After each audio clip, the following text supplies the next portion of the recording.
Wow, wow, wow. Everyone stay calm. It is happening. And it's even crazier than we could ever have imagined. We have one more race in this championship. And it is looking very spicy. There are just so many questions to ask. Who will win the championship? Can McLaren eventually get a strategy right? Can Colapinto actually score a point in Alpine? Can Ferrari have a normal race weekend? Can Antonelli beat Hamilton? Will another Williams decide the championship like in 21? Will we see signs of greatness from Carlos Sainz like the signs we saw from Carlos Sainz in Qatar?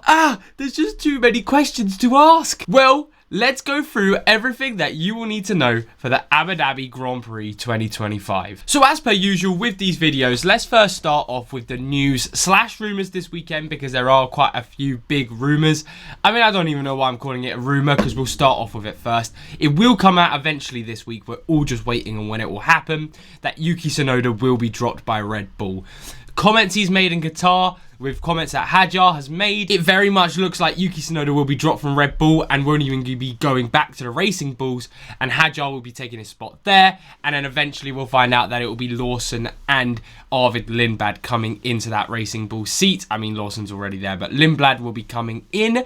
For me, I don't know, I think it's a little bit of a push for Lindblad. I haven't seen much from Lindblad to make me excited for him, but we'll see exactly what he can offer when he's in that spot in 2026.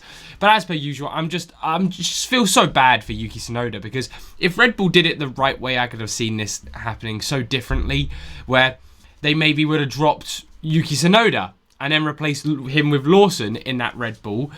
And then potentially Yuki would have been having a season like we've seen with Hadjar and the Racing Bulls.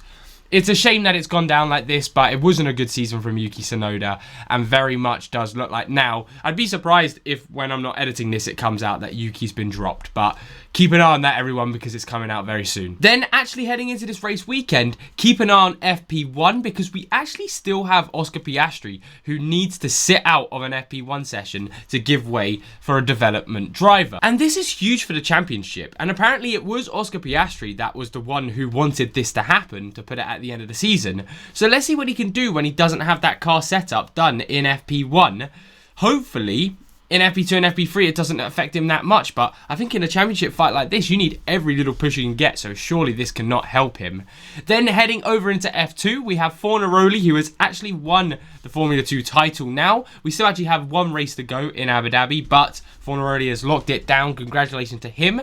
However, sadly for him, I don't think he's getting an F1 spot anytime soon, so where will he go? Only time will tell, but he's got to get quite a few sponsors. Editor Zach here, everyone, and actually talking about Fornaroli needing to get in sponsors or into a development program, today, actually, while I was editing this, it has been confirmed that Fornaroli is one of the drivers that will be joining up as a McLaren development driver. He will also pair up with Richard Verschoor and Costoya. Again, though, where will this leave him in F1 or any other racing series? I don't know yet. At least he's got a bit of backing now, which is good considering he is an F2 champion. He very much deserves this. But I was quite happy to hear the news that he won the championship, because he was actually one of the F2 drivers I interviewed at Silverstone. And now I can't remember exactly if that video went public.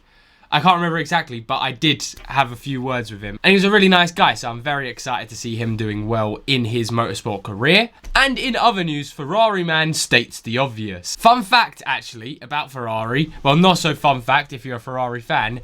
If you had put Ferrari's points all together, Hamilton and Leclerc, compared it to Norris, Verstappen or even Piastri, Ferrari would still be behind and looking like they would finish behind all three of those individual drivers. Yeah, it really hasn't been a good season for Ferrari. They just need to clean slate it and hope for the best heading into the next regs in 2026. But now, heading into probably my favourite part of the video for this race, purely because of how just excited I am. The championship battle going into the final race is the championship reminder for everyone out there. So, funnily enough, I will go through the rest of the grid, but the big talking point, crazily enough, actually is the top three all still in the championship fight, separated by 16 points. Lando Norris, on 408 points, to Verstappen on 396 points, to Piastri on 392. So again, fun fact, not so fun fact, depending on who loses it. 2 of these drivers, whoever finishes lower out of all 3 of Norris, Verstappen, Piastri, will become F1's highest scoring driver ever in a season to not go on to win the championship. No matter what happens now, it's even more than Hamilton in 2021. And he had 387.5 points. Wow, it's going to be heartbreaking for the other 2. However, let's talk about how each individual driver goes and wins the championship so that you know heading into the racing what you should be looking out for. And we'll start off with the championship leader, the one who looks most likely to win the championship, and that is Lando Norris. Now, Lando Norris is in the most comfortable position. If Lando comes in first, second, third, one of those positions, no matter what happens elsewhere on the grid with Verstappen and Piastri, he will win the championship. If he'd finished 4th and 5th and Verstappen wins it, he would lose. And then also, if he finished 6th and Piastri won it, then he would also lose the championship there. Then for Verstappen, who is the charging comeback king right now, who is the one with definitely the momentum heading into Abu Dhabi, well, for him to win the championship, if he comes first, he needs Norris 4th or below.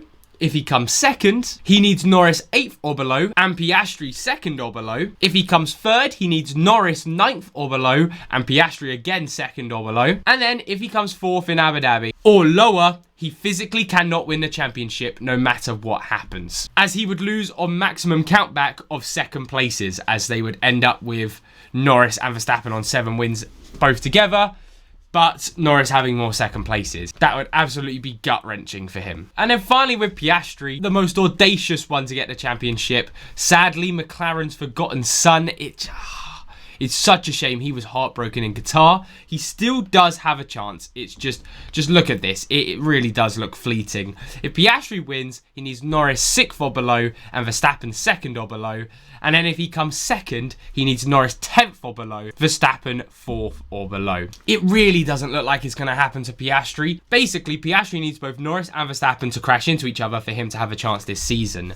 So it's all to play for. I know it's going to be an exciting one, and pressure will be on all 3 of them. So who's going to take it? Comment down below. My money is still on Lando, but that's just because I do think in that car he should be able to comfortably finish top 3. Then further down the grid, actually with the drivers, a lot of the battles have sort of settled down now, especially Sainz, Hadjar, Hulkenberg.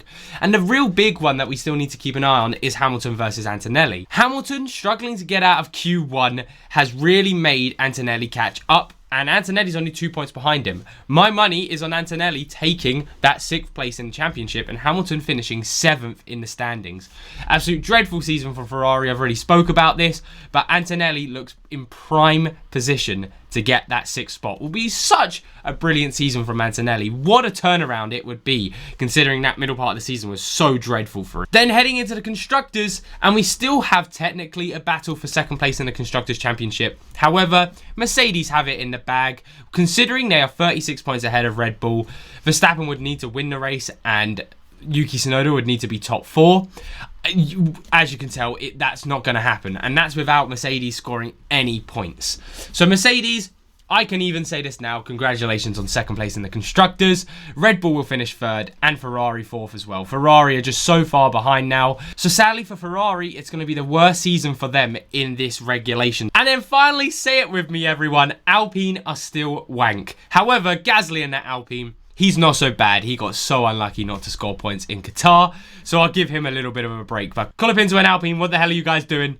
Fix up. Hopefully in 2026, we'll see them come back a little bit stronger. So with that all said and done, let's now head over to the stats that you need to know for Abu Dhabi. And well, Abu Dhabi, it's been quite a historic track now. It feels weird to say that because in my eyes, it still feels like that new track. But we've had this track now since 2009. It's not a new track anymore. And there are so many race winners around this track. So take a look at this. On the race wins stat-wise, Hamilton leads with 5 race wins to his name. We know Hamilton loves it. Well, actually, does he love this track? Probably not. He's lost the 2010 title here, he's lost the 2016 title here, and he's lost the 2021 title here. But he's won the most races here, so fair play. He's still not bad at this race, with 2nd place being Max Verstappen with 4, and Sebastian Vettel rounding up the top 3 with 3 race wins. For me, it looks like Max Verstappen might be able to even out that record here heading into 2026, but only time will tell. Heading into pole positions, it's almost identical to race wins. The top 3 is exactly the same with Hamilton, Verstappen, Vettel. However, this time round, Hamilton has 5, Verstappen has 4, and Vettel has 2, tied with Nico Rosberg. And then it's celebration time, everyone, because I haven't been able to do this stat for a long time because it varies from track to track when they have the kilometers led. But kilometers led are back! Yes! So, who has had the most kilometers led at Abu Dhabi? And it's actually Lewis Hamilton by a country mile. He leads by almost over 1,000 kilometers to second place. He has a 1,757 kilometers led to Max Verstappen in second with 886. I actually think Verstappen might be able to get over to 1,000 kilometers this weekend, but it is definitely safe to say that Hamilton is not getting over 2,000 this time out. And then finally, for your circuit layout, well, this track is 5.281 kilometers long, 2 DRS zones, 16 turns, and 58 laps for us to get excited about. So now let's head over to your session information for the finale of this 2025 season. And well, the final race, it's not a sprint race, it's a normal race weekend. So back to the usual malarkey we see most race weekends in F1, where we have FP1 and FP2 on the Friday, FP3 and qualifying on the Saturday, and the race on Sunday. Nothing crazy about it, no Saturday races like Vegas, no Qatar sprint qualies, all of that jazz. It's just plain old simple Abu Dhabi F1 action. However, if you want a little bit more action on your weekend, well, on the F1 full-time schedule, we have the F2 final race. Now, like I mentioned, the title has been decided. However, the F2 is still going on, and F2 is always a fun watch. And we also have the Formula 4 UAE as well. And one of my favourite things to watch is the Masters Historic Race, which is basically where they just get a load of old F1 cars and just have fun with them. So keep an eye on that because it's always, just those old F1 cars just sound fantastic and look amazing, don't they? So keep an eye on that if you want to see some beautiful cars on track. But with that all said and done, let's now head over to your local weatherman, Zach GP. Hello everyone, it is Zach GP, your local weatherman, back with another weather report for the final race in Abu Dhabi. And wow, do we have an exciting one coming up. Well, at least for the championship we do. Weather-wise, it's looking absolutely dead boring. I'm not kidding. For the final race, we might actually have one of the easiest weather reports I'm ever going to give you, and one of the most identical ones every day. Heading into the Friday, it looks like it could be around 28 to 25 degrees during session times with 0% chance of rain. So absolutely no chance we get any crazy weather this weekend, even on the Friday. And then heading into the Saturday, it's identical. 28 to 25 degrees during session times.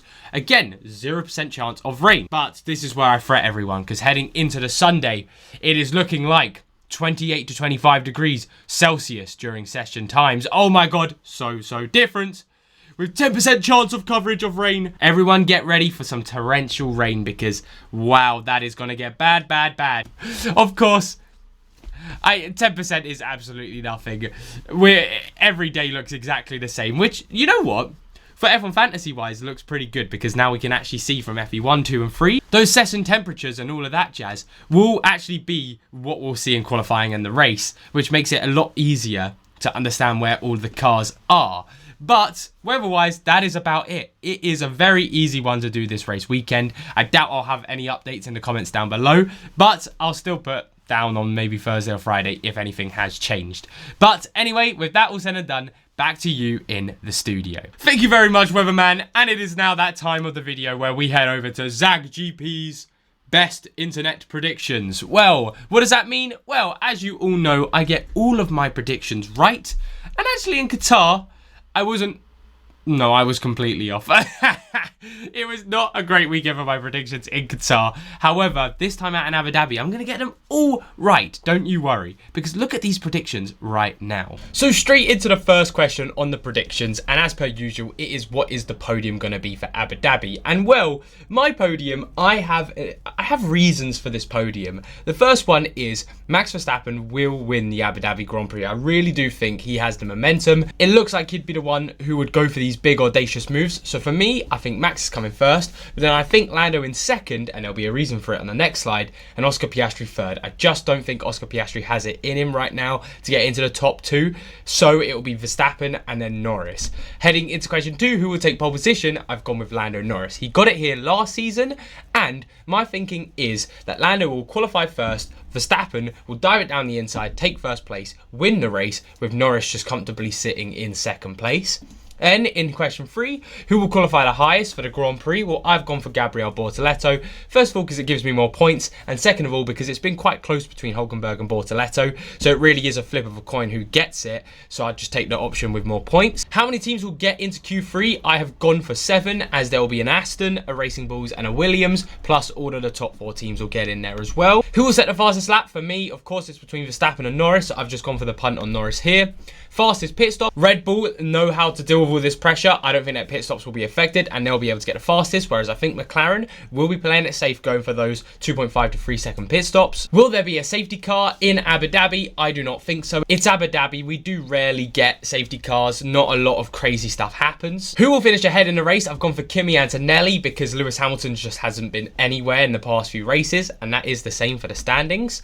Which team will finish runner-up? And this is the easiest question I've ever seen on F1 Predicts. If you want to get 20 points, easy peasy, 2 times Mercedes, because Mercedes would have to have double DNF with Verstappen and Tsunoda both in the top 4 for this to happen, and that's just not going to happen. So easily Mercedes is the way to go here. And the final big question, will we see a new champion driver? I have gone for yes. I do believe Lando Norris has it in the bag, unless there is a DNF anywhere.